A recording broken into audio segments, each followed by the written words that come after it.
Al-ilmu bil kasbi la bin nasabi. Ilmu itu harus diperjuangkan, diluruh, dicari, dikasab, bukan karena nasab. Jadi meskipun kami seorang sayyid, seorang syarif, tapi kalau nggak gelem ngaji, nggak sungguh-sungguh talabul ilmi, nggak sungguh-sungguh belajar kepada ulama, maka pasti bodoh. Nggak ada Habib serot lahir langsung alim, nggak ada, bohong. Hatta Sayyidina Al-Hasan wal Husain. Kenapa? Jangan bicara nasab. Saya bicara apa ini? Tentang apa ini? Maaf ya. Saya tidak membahas tentang kajian nasab. Saya bernasab kepada Rasulullah. Punten. Betul tidak? Lanjut nggak? Saya membahas nasab apa membahas akhlak ini? Saya mendoktrin jenengan supaya takluk kepada saya apa hormat kepada ulama penjenengan? Saya sedang bicara meskipun saya dzurriyyah Rasul, tapi kalau akhlak saya buruk, jangan diikuti. Paham? Ini yang sesuai dengan Quran dan Sunnah atau tidak? Gak apa-apa. Kalau mau, jangan diusir. Kalau mau debat di sini, di panggung. Saya tantang debat di panggung sekarang. Ayo. Kue pikir nyongwet siapa? Ayo, baca Qurannya, tafsirnya, bawa kemari. Hadisnya, kitab hadis, bawa kemari. Saya tidak akan membahas tentang pembandingan nasab. Tidak. Paham? Tapi saya akan mengajarkan akhlak kepada kita. Betul? Belum juga menjelaskan yang lebih lebar. Sudah ngoceh.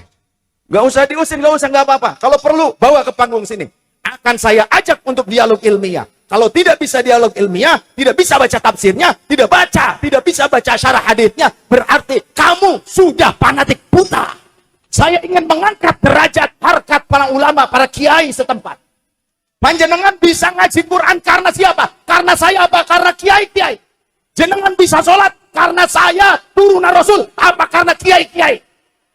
Ayo jawab. Kalau kiai panjenengan gak ngajarin jenengan sholat, apa kalian bisa sholat? Bisa baca Quran? Ini penting sekali. Jangan fanatik nasab. Saya dzurriyyah Rasul. Saya Al-Hasanain. Bapak saya Al-Hasanain. Jalur dari Sunnah Hasan dan Sayyidina Husain. Muttasil sampai Sayyidah Fatimah radhiyallahu anha. Cuma saya nggak mau bacakan nasab di sini karena apa? Hanya karena mencari keuntungan supaya jenengan nurut kepada saya. Jangan ngaji ke saya karena nasab. Ngaji kepada saya kalau ajaran saya benar. Harus paham dulu. Belum apa-apa udah ngoceh. Gak karuan. Ya coba jenengan kalau mau ngomong apa di sini. Gak apa-apa, gak usah diusir ya. Kalau ada yang tidak setuju, gak apa-apa. Saya ajak dialog. Cuma jangan main tuduh-tuduh. Jangan asal tuduh. Ngomong tuh sesuai fakta. Jadi nek panjenengan bisa hormat kepada saya karena saya dzurriyyah Rasul, panjenengan kudu luwih hormat kepada ustadz-ustadzah, kiai-kiai panjenengan di kampung ini yang ngajari panjenengan Islam yang benar. Jangan fanatik buta karena saya ini dzurriyyah Rasul. Jangan tegang biasa. Saya memang seperti tadi kalau urusan tegas-tegas, tapi kita bercanda ya bercanda, tapi tetap ngaji ilmu. Nggih, setuju? Itu jangankan seperti itu. Saya tuh hampir dibunuh beberapa kali, termasuk oleh habaib juga. Di Tangerang saya mau dibunuh oleh habaib. Di Cikarang, Bekasi saya mau dibunuh. Ramai di televisi waktu itu ditangkap. Dan saya ngomong seperti ini, saya sudah bilang ke Abah, saya tuh suka tegas. Saya suka galak terhadap habaib-habaib yang keluar daripada syariah. Apa jawab Abah? Tanya ke Abah. Kalau di sini jenengan muhibbin Abah Lutfi, bilang tanya. Benar gak Said Ali ngomong gitu? Wallahi demi Allah. Apa jawaban Abah? Oh, nyasai. Karena saya akan melawan neo-feodalisme. Siapapun orangnya yang ingin mengkapitalisasi para kiai-kiai kampung. Sok ngomong, terserah mau ngomong ke siapa. Saya sudah ngomong ke Abah dulu juga, kata Abah, oh saya gak apa-apa lanjutkan. Tapi kalau di Pekalongan yang sedang-sedang aja, tanya ke Abah. Oh, ngomong doktrin, ente mahabbah, pet. Ujung-ujungnya apa? Duit, cuan. Yang akhirnya para kiai yang punya jasa besar mengislamkan masyarakat, mereka tidak dipandang sebelah mata pun oleh masyarakat sendiri. Saya ingin menjelaskan seperti ini karena apa? Saya tidak suka adanya orang yang merendahkan para ulama sampai ada yang bilang ngaji kepada satu habib yang ahli maksiat dan bodoh lebih baik dibandingkan ngaji kepada 70 ulama yang alim dan mengamalkan ilmunya. Sesat. Saya siap debat ilmiah, menyatakan sesat kepada orang yang berfatwa seperti ini, walaupun dia itu pakai imamah lebih besar dari saya siap.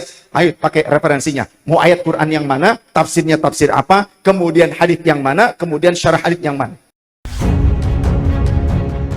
Isun titip, tapi duduk tajuk karo fakir miskin, tapi titip ning guru-guru ngaji. Nyong titip gurune sampean ning kampung dimuliakan. Muliakan. Jangan karena panjenengan seorang mau ngumpul ngaji ramai kayak begini karena wah ada dzurriyyah Rasul datang. Tapi yang berjasa kepada panjenengan semua sampai panjenengan bisa menjadi seorang muslim yang taat, yang takwa, itu ya guru ngaji di kampung. Jenengan bisa sujud kepada Allah dengan benar, dengan tumak ninah, ya guru ngaji di kampung. Yang bisa wudhu dengan baik dan benar, ngerti pembatalannya, ngerti fardu wudhunya, ngerti sunnah-sunnahnya, ya guru ngaji di kampung. Leres guys, duduk nyong. Makanya nyong pesen nih panitia, ora usah pada cium tangan nyong. Sing wajib kadue panjenengan sedoyo, cium tangan kadue guru ngaji ini masing-masing ning kampung. Nek nyong teka perebutan, tapi ning guru ngaji dewek jagongan bae ora ana adabe. Al ilmu bil kasbi la bin nasabi. Ilmu itu harus diperjuangkan, diluruh, dicari, dikasab, bukan karena nasab. Jadi meskipun kami seorang sayyid, seorang syarif, tapi kalau nggak gelem ngaji, nggak sungguh-sungguh talabul ilmi, nggak sungguh-sungguh belajar kepada ulama, maka pasti bodoh. Nggak ada Habib serot lahir langsung alim, nggak ada, bohong. Hatta Sayyidina Al-Hasan wal Husain. Kenapa?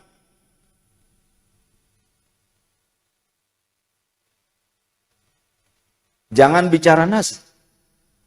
Saya bicara apa ini? Tentang apa ini?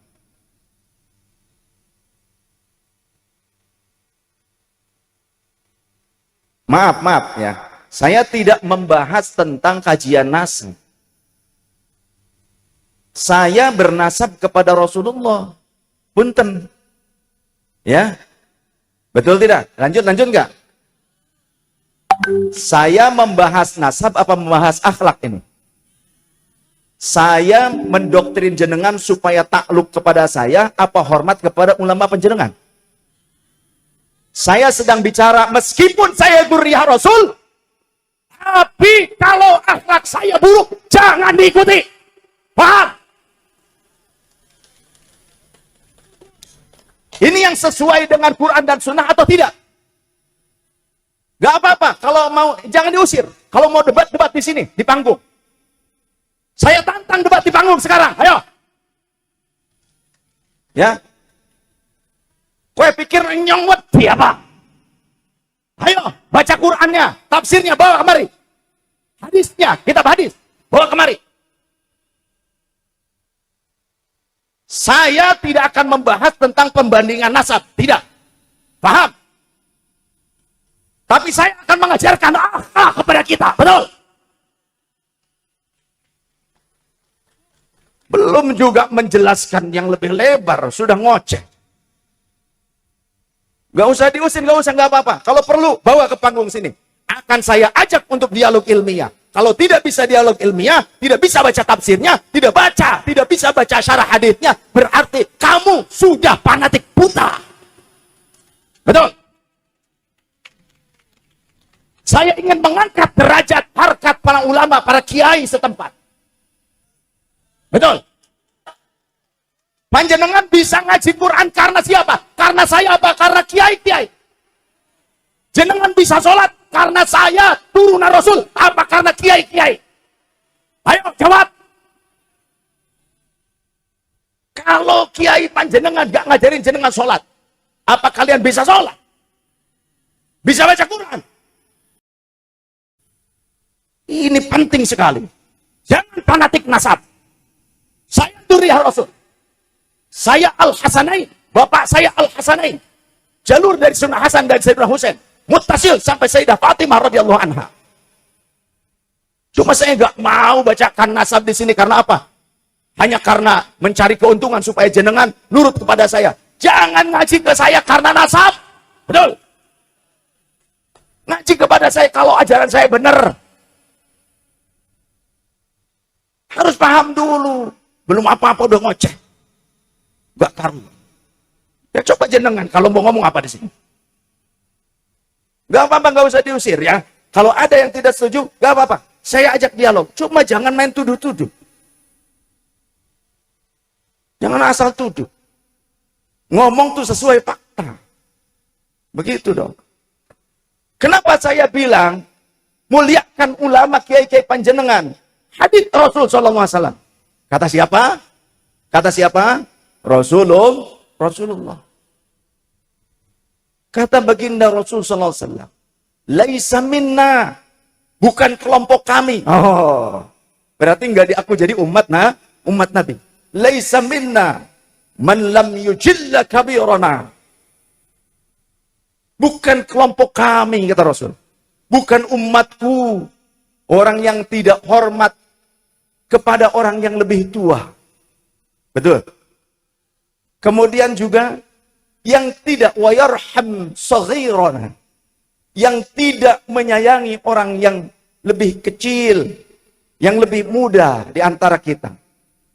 Wa ya'rif haqqa li'alimina. Dan bukan kelompok kita orang yang tidak mengerti haknya para muallim, orang-orang alim di antara kita. Orang yang tidak menghormati ulama, umat Nabi apa bukan? Kata siapa? Kata siapa? Kata Rasul. Jadi nek panjenengan bisa hormat kepada saya karena saya dzurriyyah Rasul, panjenengan kudu luwih hormat kepada ustaz-ustazah, kiai-kiai panjenengan di kampung ini yang ngajari panjenengan Islam yang benar. Jangan fanatik buta karena saya ini dzurriyyah Rasul. Saya bawa kitabnya di mobil. Ya cuma mobil saya mungkin agak jauh. Di jok belakang itu ada kitab. Namanya Riyadhus Shalihin. Boleh dibawa mas. Tapi saya hafal. Saya hafal Riyadhus Shalihin. Insya Allah. Alhamdulillah tahadud bin ni'mah. Ada riwayat begini. Anna Quraisyan qad ahammahum sya'nul mar'ati. Sesungguhnya orang-orang Quraisy mereka dibingungkan dengan suatu kasus yang menimpa seorang wanita al-Makhzumiyah dari kalangan Bani Makhzumi. Bani Makhzumi ini masih keluarga Quraisy, masih ada hubungan kekerabatan dengan baginda Nabi. Nah kemudian ternyata allati saraqat. Kasusnya apa? Wanita ini mencuri. Masih kerabat Rasul Quraisy dari Bani Makhzumi. Saya bawa kitabnya. Ya. Saya biasanya bawa kitab banyak. Ini saya turunkan satu saja. Warnanya hijau toska, mas. Kitabnya. Kemudian, hingga terjadi polemik. Terjadi polemik di tengah-tengah Quraisy. Mereka bingung kira-kira siapa yang akan menyampaikan ini kepada baginda Rasul. Maka disetujui hanya sahabat Usamah yang akan menyampaikan kasus ini kepada baginda Rasul. Fakallamahu Usamah. Hibbu Rasulillah sallallahu alaihi wasallam. Maka sahabat Usamah yang merupakan anak angkat Rasul, sahabat yang sangat dicintai Rasul, menyampaikannya kepada baginda Rasul sallallahu alaihi wasallam. Apa reaksi Rasul ketika ada upaya orang-orang Quraisy menutup-nutupi kesalahan, keburukan, kasus yang dilakukan oleh kerabat Nabi? Apa reaksi Nabi? Apakah kata Nabi, bagus, kalian tutupi ya kejelekan daripada keluargaku, kerabatku, saudariku. Bagus, jangan ditebarluaskan. Apa begitu? Tidak. Ternyata Rasul SAW dengan wajah memerah, urat kerongkongannya menegak. Kemudian Rasulullah SAW menegur para sahabat termasuk yang menyampaikan itu, yang menjadi juru bicara orang-orang Quraisy, yakni sahabat Usamah. Apakah kalian mau menyelamatkan atau menolong seseorang yang mencuri supaya lepas daripada hukum yang telah ditetapkan oleh Allah? Agar aku menutupi, kalian melaporkan itu karena dia adalah kerabatku, agar aku menutupi dia dari dijatuhkannya hukum terhadap dia karena dia adalah keluargaku. Wah, mulai Rasulullah thumma qama fakhtatoba. Yes. Ya, nggak apa-apa ini ngerjain kameramen. Jangan tegang biasa. Saya memang seperti tadi kalau urusan tegas-tegas, tapi kita bercanda ya bercanda, tapi tetap ngaji ilmu. Nggih, setuju? Ya, ketegasan saya tidak akan berubah. Itu jangankan seperti itu. Saya tuh hampir dibunuh beberapa kali, termasuk oleh habaib juga. Di Tangerang saya mau dibunuh oleh habaib. Di Cikarang, Bekasi saya mau dibunuh. Ramai di televisi waktu itu ditangkap. Dan saya ngomong seperti ini, saya sudah bilang ke Abah. Bah, saya tuh suka tegas. Saya suka galak terhadap habaib-habaib yang keluar daripada syariat. Apa jawab Abah? Tanya ke Abah. Kalau di sini jenengan Muhibbin Abah Lutfi, bilang tanya. Benar gak Said Ali ngomong gitu? Wallahi demi Allah. Apa jawaban Abah? Oh, nyasai. Karena kalau ngomong dengan saya, selalu bahasa Sunda Abah tuh. Mas Fajar. Tolong. Ini kitabnya saya bawa. Ya. Thumma qama faqtataba. Kemudian Rasulullah berdiri dan berorasi. Ayuhanna. Wahai sekalian manusia. Sesungguhnya hancurnya umat-umat sebelum kalian dikarenakan apa? Idza saraqa fihimud dhaif, idza saraqa fihimus syarifu. Jika seorang syarif keturunan Nabi itu kan syarif, sayyid. Rasul mengatakan begini dasar hukumnya, ya. Ketika saya mengatakan ini saya punya dasar hukum, makanya saya tuh senangnya ilmiah. Jadi jangan fanatik buta. Kenapa saya bilang keturunan Nabi itu sayyid atau syarif? Nabi mengatakan, ana sayyidu waladi Adam yaumal qiyamati wala fakhra. Aku adalah sayyidnya keturunan Adam. Dan bukan tujuanku untuk menyombongkan diri. Maka seorang sayyid keturunan Rasul gak boleh sombong hanya karena nasab. Paham gak? Ini bukan tentang bahasan nasab, ini bahasan akhlak. Karena tujuan utama innama bu'ithu liutammima masalihil akhlak. Ini visi-visi Rasul. Masa sih kita nggak ngaji? Makanya kalau nggak ngaji ya begitu, rewel doang. Nyocotnya doang. Paham betul? Oh, jangan nyocot baik. Pakai ilmu, ilmiah. Ilmiah, saya itu ilmiah. Kemudian Rasul pernah memangku kedua cucunya. Beliau mengatakan, innahuma lasayyida syababi ahlil jannah.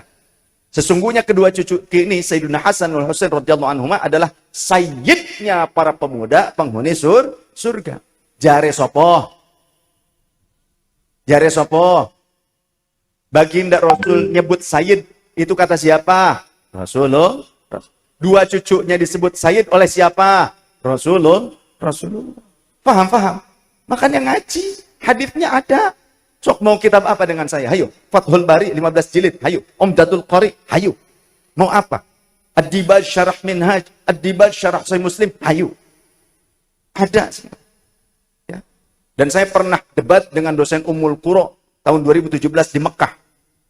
Dengan doktor-doktor, dosen-dosen Ummul Qura. Ta'adud bin nikmah nih. Ya. Supaya jangan sangka apa yang keluar dari mulut saya ini bukan ilmu yang berdasar. Ilmunya berdasar. Termasuk apa yang saya sampaikan. Inna ahlaka man qablakum. Betul? Sesungguhnya hancurnya bangsa-bangsa sebelum kalian. Karena apa? Idza saraqa fihimus syarifu. Jika seorang syarif, turunan yang mulia, di sini siapa yang melakukan itu? Wanita Bani Makhzumi. Dari kelompok Quraisy. Masih keluarga Nabi. Maka Nabi menyebutnya syarif. Menganalogikannya seperti itu, menyebutnya syarif. Bangsa terdahulu pun mereka menyebut orang-orang mulia itu sebagai seorang syarif.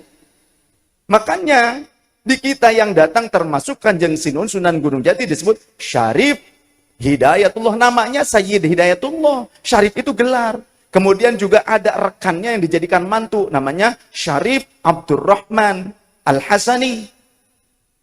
Nah, saya ini dari dua. Dari Sayyidina Hasan dan Sayyidina Husain. Bapak saya tuh Al-Hasana ini. Maka kalau kami sedang mahalul qiyam. Itu mahalul qiyam nih. Ada. Saya bawa.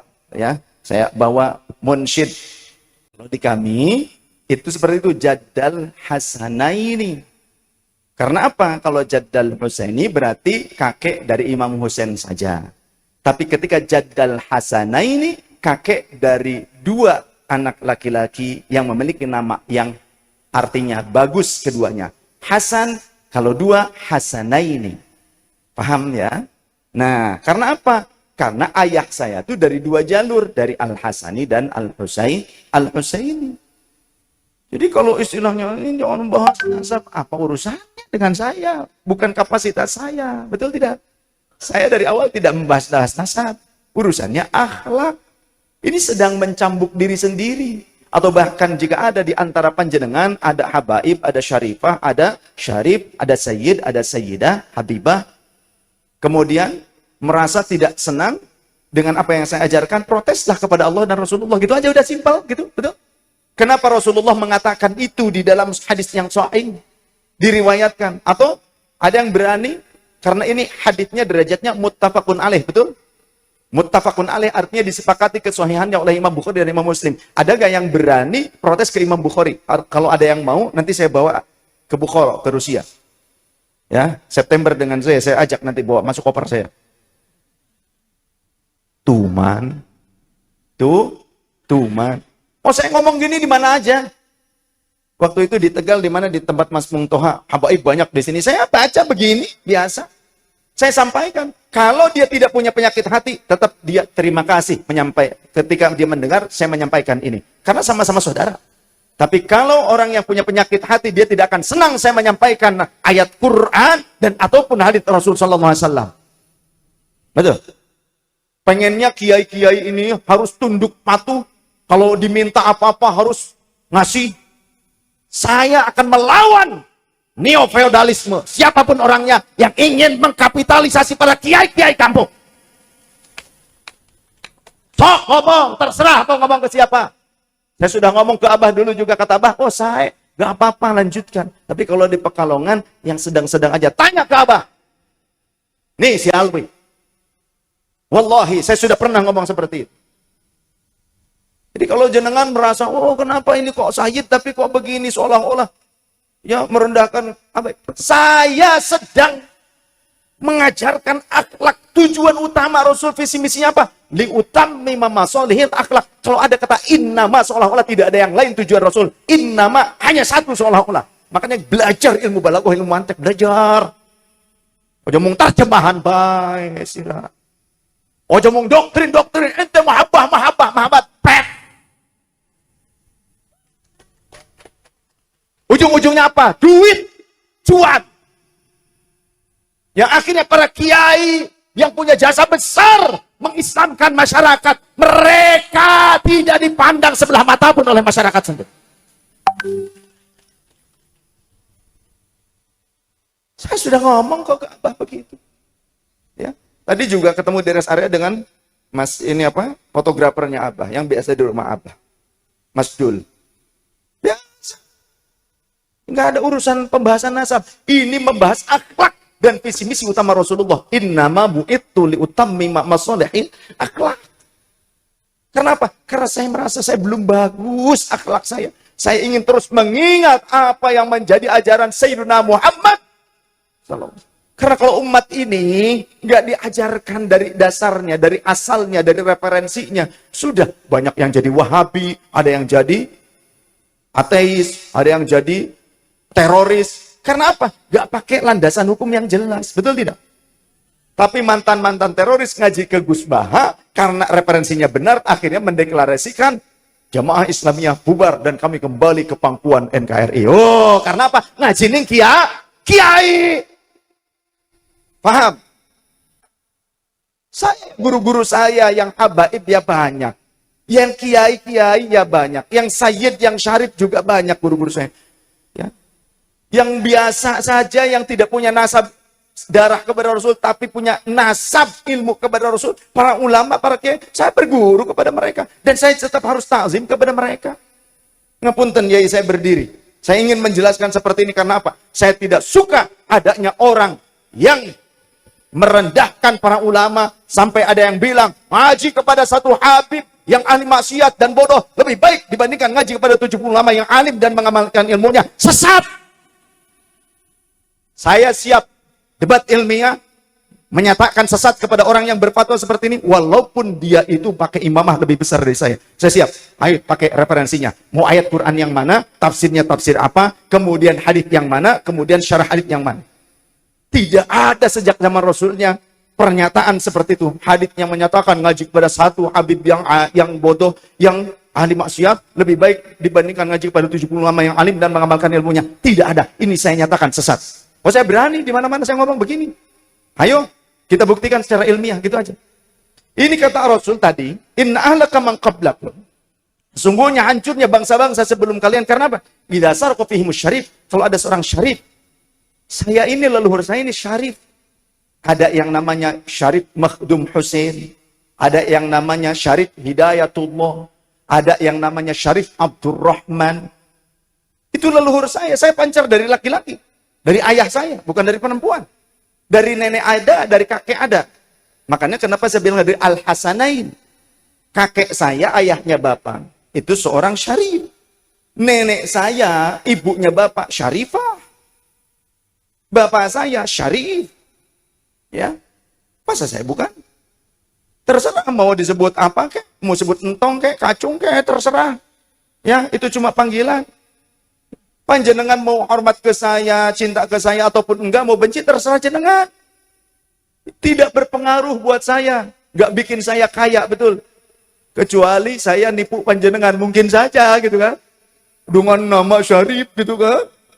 Wah, jenengan, kemudian ini ada bini orang, cantik, cakep, bahenol nerkom, gitu kan. Saya mau, anak ini duriyah Rasul. Ente kalau enggak kasih pemajikan ente, ya, wedone ente berarti ente kualat itu.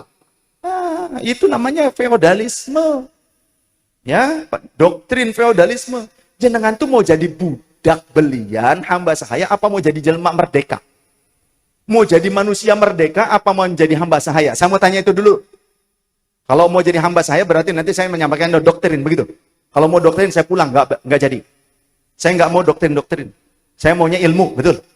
Sesuai dengan referensi ilmiah yang valid musalsalah dari Rasulullah sallallahu alaihi wasallam. Orang-orang zaman dulu kata Rasul, kalau ada seorang syarif mencuri, tarakuhu. Mereka akan meninggalkannya, melepaskannya. Wa idza saraqa fihimud dha'ifu.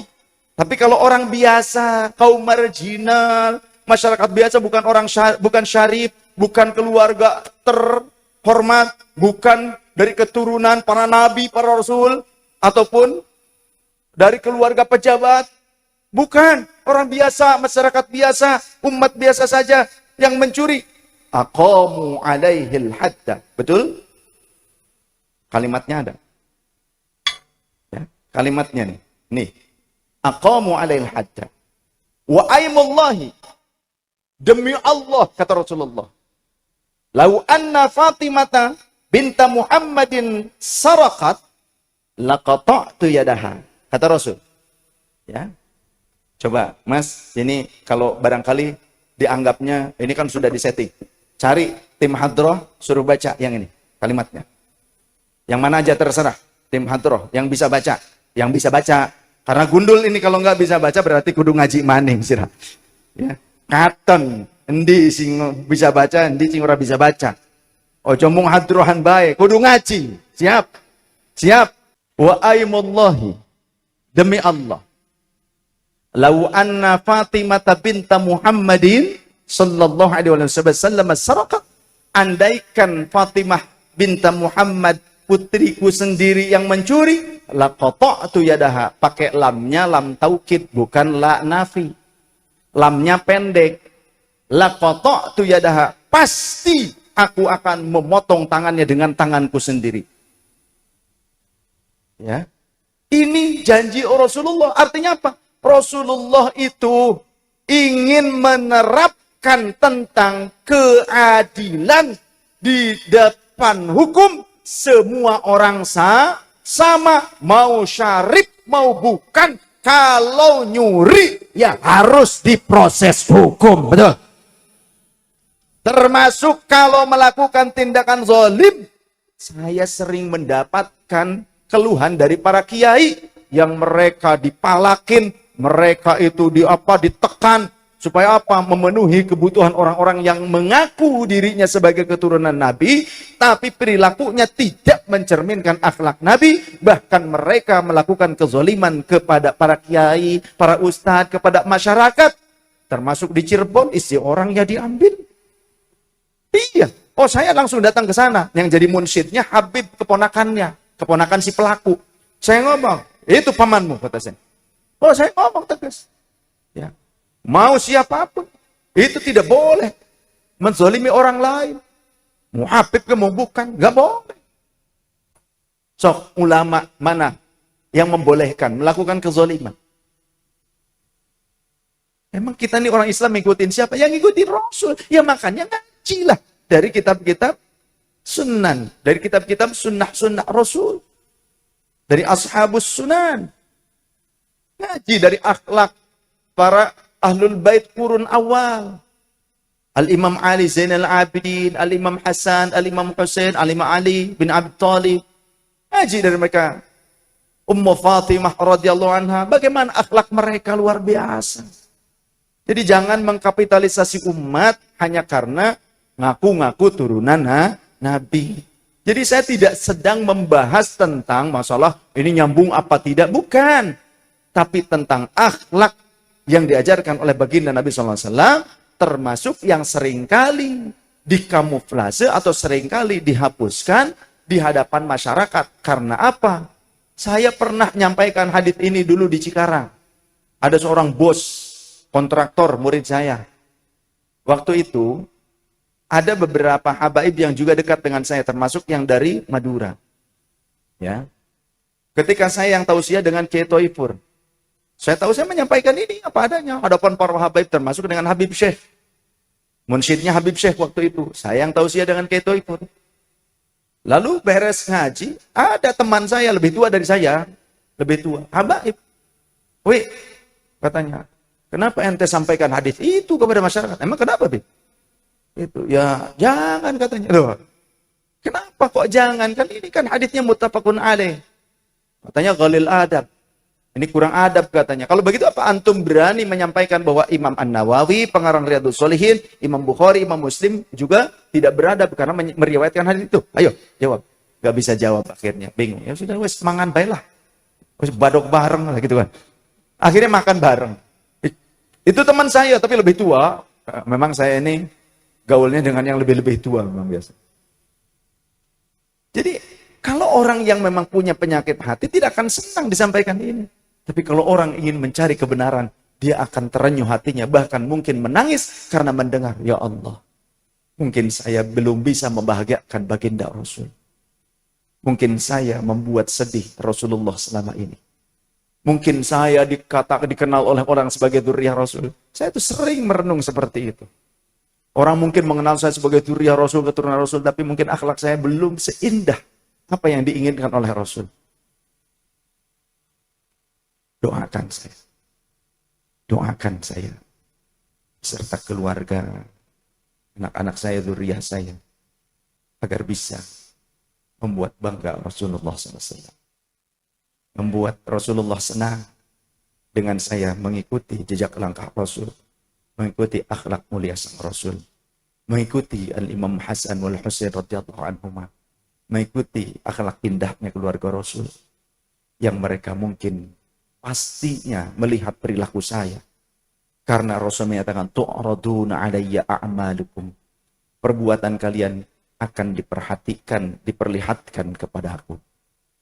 Maka apa yang terjadi jika kita tahu Rasulullah melihat kita sedangkan akhlak kita buruk?